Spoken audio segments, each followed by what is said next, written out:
Part 1. The Silent Trap. Most people never notice. There's a moment in life that almost no one talks about. It doesn't come with drama. It doesn't come with loss. It doesn't come with failure. It comes quietly. You wake up one day and realize your life looks reasonable. Not bad, not tragic, just smaller than it could have been. And what's unsettling is this: nothing went wrong.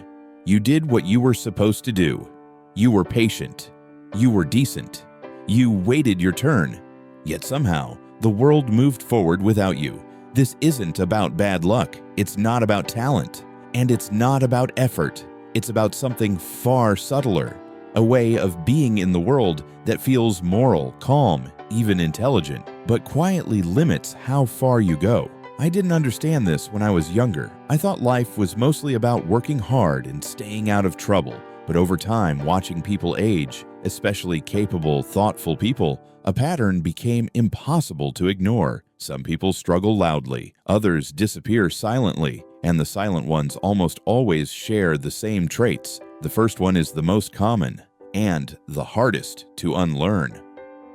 There's a kind of person the world likes. They're polite. They're restrained. They don't demand attention. They believe something deeply, often unconsciously. If I do good work long enough, someone will notice. This belief feels noble. It feels mature. It feels ethical. And sometimes, early in life, it even works. But the world doesn't run on fairness. It runs on visibility. And history is full of people who learn this lesson the hard way. Galileo wasn't reckless. He wasn't loud. He wasn't trying to provoke power. He believed that truth, once shown clearly, would be accepted. For years, he tried to explain rather than confront, to persuade rather than challenge. He assumed reason would speak for itself. It didn't. When his ideas threatened the existing order, clarity became dangerous. And here's the part that people often miss. Galileo didn't suffer because he was wrong.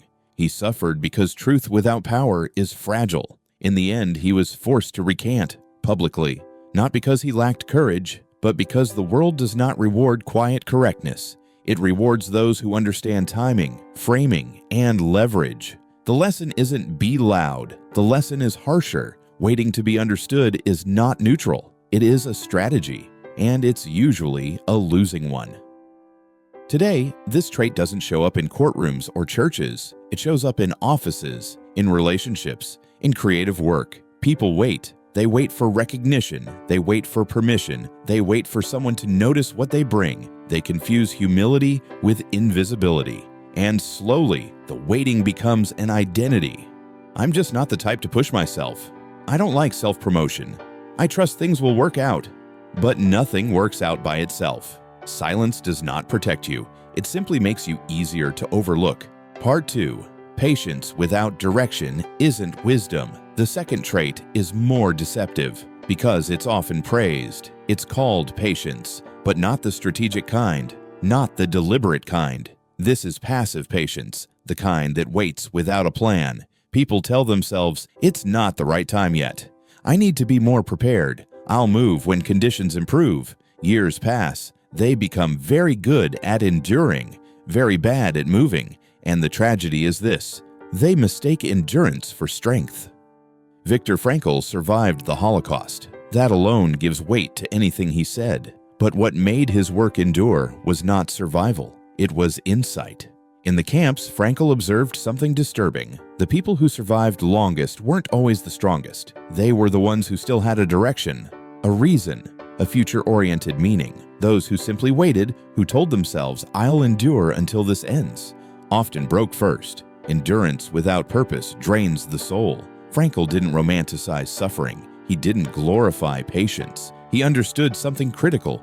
Waiting only works when it's attached to movement. Most people aren't in camps, but they are stuck. They stay in jobs they've outgrown. They stay in roles that shrink them.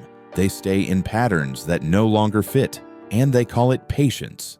But patience without intent is just fear wearing calm clothing. Strategic patience observes, positions, prepares. Passive patience delays life until life moves on. And by the time people realize the difference, the cost is already paid. Part 3. Moral comfort as a substitute for truth. The third trait is the most dangerous because it feels righteous. It's choosing moral comfort over uncomfortable truth. People tell themselves, "At least I'm not like them.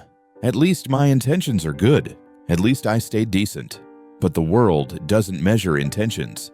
It measures outcomes. Moral self-soothing creates stagnation. It allows people to feel right without being effective. And effectiveness, not goodness, is what shapes reality.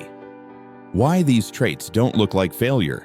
Here's why these traits are so hard to spot. They don't create chaos. They create stability. A small life can look peaceful. A limited life can look respectable. But peace without growth eventually becomes quiet regret. Not loud enough to complain about, just heavy enough to feel. So here's the question that matters.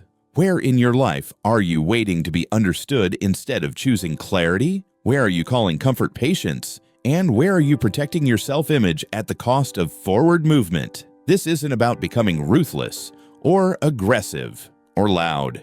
It's about becoming awake. This channel is for people who notice patterns quietly and decide not to live inside them forever.